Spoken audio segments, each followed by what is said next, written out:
Hello, and here we are. We've made it to the last chapter of the absolutely true diary of a part-time Indian. It's called Talking About Turtles, and it's on page 219. The reservation is beautiful. I mean it. Take a look. There are pine trees everywhere. Thousands of ponderosa pine trees. Millions. I guess maybe you can take pine trees for granted. They're just pine trees, but they're tall and thin and green and brown and big. Some of the pines are 90 feet tall and more than 300 years old, older than the United States. Some of them were alive when Abraham Lincoln was president. Some of them were alive when George Washington was president. Some of them were alive when Ben Franklin was born. I'm talking old. I've probably climbed like 100 different trees in my lifetime. There are 12 in my backyard, another 50 or 60 in the small stand of woods across the field, and another 20 or 30 around our little town, and a few way out in the deep woods. And that tall monster that sits beside the highway to West End, past Turtle Lake. That one is way over 100 feet tall. It might be 150 feet tall.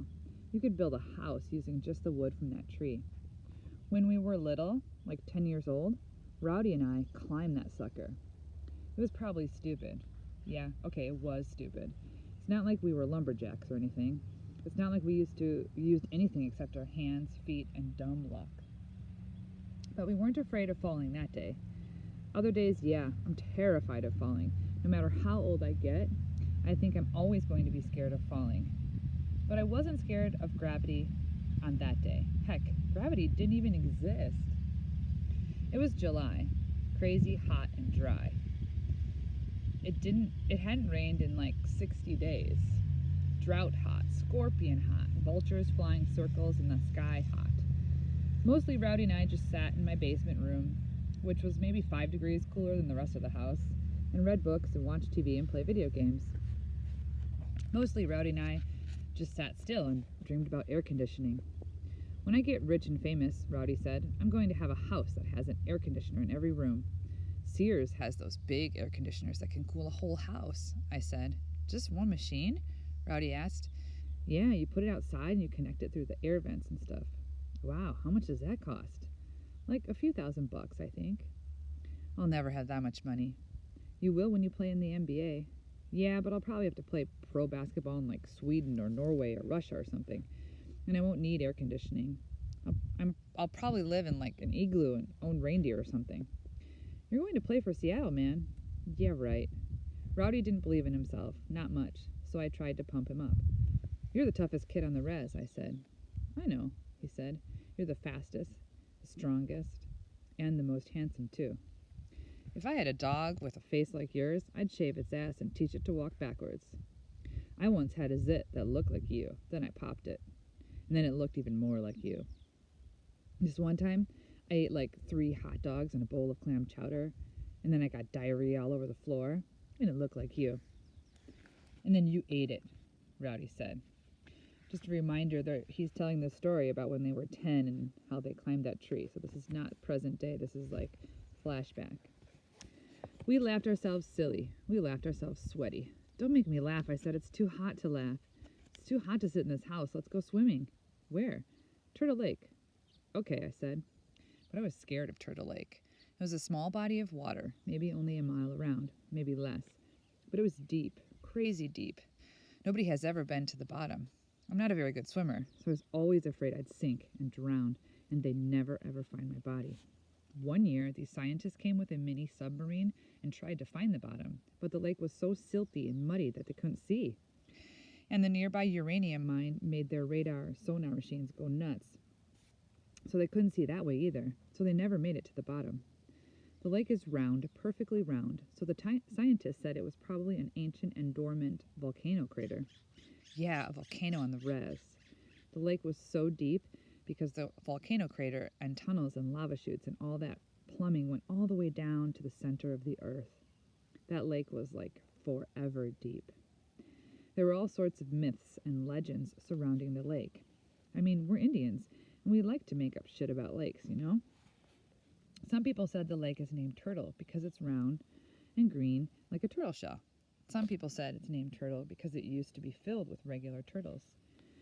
Some people said it's named Turtle because it used to be home to this giant snapping turtle that ate Indians, a Jurassic turtle, a Steven Spielberg turtle, a King Kong versus the giant reservation turtle.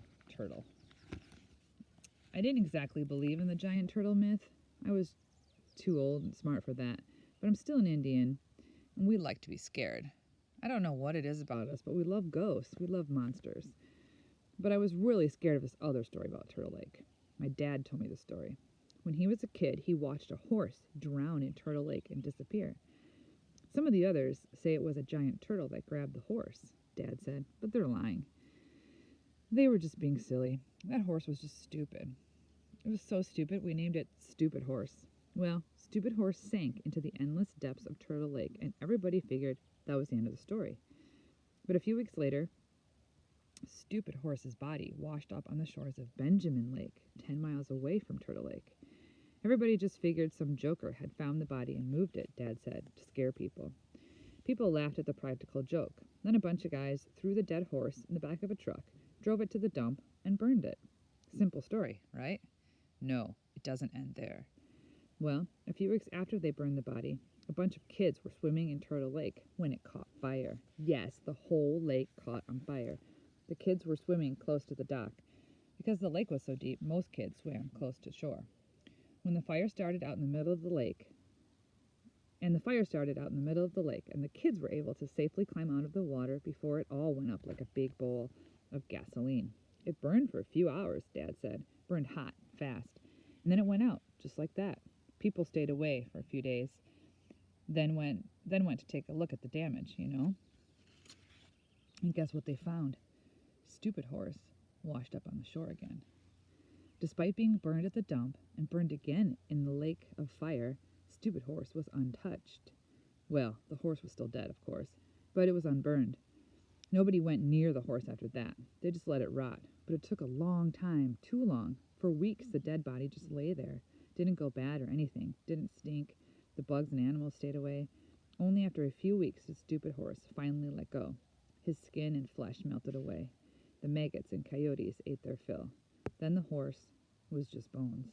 Let me tell you, Dad said, that was just about the scariest thing I've ever seen. That horse skeleton lying there was freaky.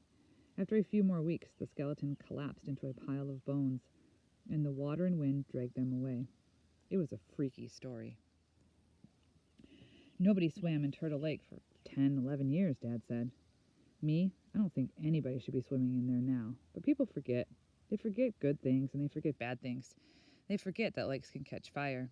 They forget that dead horses can magically vanish and reappear. I mean, geez, we Indians are just weird. So anyway, on that hot summer day, Rowdy and I walked the 5 miles from my house to Turtle Lake. All the way I thought about fire and horses, but I wasn't going to tell Rowdy about that. He would have just called me a wuss or a pussy. He would have said it was just kid stuff. He would have just said it was a hot day that needed a cold lake. As we walked, I saw that monster pine tree ahead of us. It was so tall and green and beautiful. It was the only reservation skyscraper, I love that tree, I said. That's because you're a tree fag, Rowdy said. I'm not a tree fag, I said. Then how come you like to stick your dick inside knotholes? I stick my dick in the girl trees, I said. Rowdy laughed his ha-ha, he-he avalanche laugh. I loved to make him laugh. I was the only one who knew how to make him laugh. Hey, he said, you know what we should do? I hated when Rowdy asked that particular question. It meant we were about to do something dangerous. What should we do? I asked. We should climb that monster. That tree? No, we should climb your big head, he said. Of course, I'm talking about that tree, the biggest tree on the res. It wasn't really open to debate. I had to climb the tree. Rowdy knew I had to climb the tree with him. I couldn't back down. That wasn't how our friendship worked. We're going to die, I said. Probably, Rowdy said. So we walked over to the tree and looked up. It was way tall. I got dizzy. You first, Rowdy said. I spit on my hands, rubbed them together, and reached up for the first branch. I pulled myself up to the next branch, and then the next, and the next, and the next. Rowdy followed me. Branch by branch, Rowdy and I climbed toward the top of the tree, to the bottom of the sky. Near the top, the branches got thinner and thinner. I wondered if they'd support our weight. I kept expecting one of them to snap and send me plummeting to my death. But it didn't happen. The branches would not break. Rowdy and I climbed and climbed and climbed. We made it to the top. Well, almost to the top. Even Rowdy was too scared to step on the thinnest branches. So we made it within 10 feet of the top. Not the summit, but close enough to call it the summit. We clung tightly to the tree as it swung in the breeze. I was scared, sure, terrified. But it was also fun, you know? We were more than 100 feet in the air. From our vantage point, we could see for miles. We could see from one end of the reservation to the other. We could see our entire world, and our entire world at that moment was green and golden and perfect. Wow, I said. It's pretty, Rowdy said. I've never seen anything so pretty. It was the only time I'd ever heard him talk like that. We stayed in the top of the tree for an hour or so. We didn't want to leave. I thought maybe we'd stay up there and die. I thought maybe 200 years later scientists would find 2 boy skeletons stuck in the top of that tree. But Rowdy broke the spell. He farted. A greasy one. A greasy, smelly one that sounded like it was half solid. Geez, I said, I think you just killed the tree. We laughed, and then we climbed down. I don't know if anybody else has ever climbed that tree. I look at it now, years later, and I can't believe we did it. And I can't believe I survived my first year at Reardon. After the last day of school ended, I didn't do much. It was summer. I wasn't supposed to do anything. I mostly sat in my room and read comics. I missed my white friends and white teachers and my translucent semi-girlfriend. Ah, Penelope. I hoped she was thinking about me. I'd already written her 3 love letters. I hoped she'd write me back. Gordy wanted to come to the res and stay with us for a week or 2. How crazy was that? And Roger, heading to Western Washington University on a football scholarship, had willed his basketball uniform to me. You're going to be a star, he said. I felt hopeful and silly about the future. And then yesterday, I was sitting in the living room watching some nature show about honeybees when there was a knock on the door. Come in, I shouted, and Rowdy walked inside. Wow, I said. Yeah, he said. We'd always been such scintillating conversationalists. What are you doing here? I asked. I'm bored, he said. The last time I saw you, you punched me, I said. I missed. I thought you were going to break my nose. I wanted to break your nose. You know, I said, it's probably not the best thing in the world to do, punching a hydro in the skull. Ah, shoot, he said. I couldn't give you any more brain damage than you already got. And besides, didn't I give you 1 concussion already? Yep, and 3 stitches in my forehead. Hey man, I had nothing to do with those stitches. I only do concussions. I laughed. He laughed. I thought you hated me, I said. I do, he said, but I'm bored. So what? So you wanna maybe shoot some hoops? For a second I thought about saying no. I thought about telling him to bite my ass. I thought about making him apologize. But I couldn't. He was never going to change. Let's go, I said. We walked over to the courts behind the high school, 2 old hoops with chain nets. We just shot lazy jumpers for a few minutes. We didn't talk, didn't need to talk. We were basketball twins. Of course, Rowdy got hot, hit 15 or 20 in a row, and I rebounded and kept passing the ball to him. Then I got hot, hit 21 in a row, and Rowdy rebounded for me. You want to go one-on-one? Rowdy asked. Yeah. You've never beaten me one-on-one, he said. You pussy. Yeah, that's going to change. Not today, he said. Maybe not today, I said, but someday. Your ball, he said, and passed it to me. I spun the rock in my hands. Where are you going to school next year? I asked. Where do you think, dumbass? Right here, where I've always been. You could come to Reardon with me. You already asked me that once. Yeah, but I asked you a long time ago, before everything happened, before we knew stuff. So I'm asking you again. Come to Reardon with me. Rowdy breathed deeply. For a second, I thought he was going to cry. Really. I expected him to cry. But he didn't. I was reading this book, he said. Wow, you were reading a book? I said, mock surprised. Eat me, he said. We laughed. So anyway, he said, I was reading this book about old-time Indians, about how we used to be nomadic. Yeah, I said. So I looked up nomadic in the dictionary, and it means people who move around, who keep moving in search of food and water and grazing land. That sounds about right. Well, the thing is, I don't think Indians are nomadic anymore. Most Indians, anyway. No, we're not, I said. I'm not nomadic, Rowdy said. Hardly anybody on this res is nomadic, except for you. You're the nomadic one. Whatever. No, I'm serious. I always knew you were going to leave. I always knew you were going to leave us behind and travel the world. I had this dream about you a few months ago. You were standing on the Great Wall of China. You looked happy, and I was happy for you. Rowdy didn't cry, but I did. You're an old-time nomad, Rowdy said. You're going to keep moving all over the world in search of food and water and grazing land. That's pretty cool. I could barely talk. Thank you, I said. Yeah, Rowdy said. Just make sure you send me postcards, you asshole. From everywhere, I said.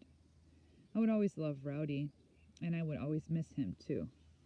Just as I would always love and miss my grandmother, my big sister, and Eugene.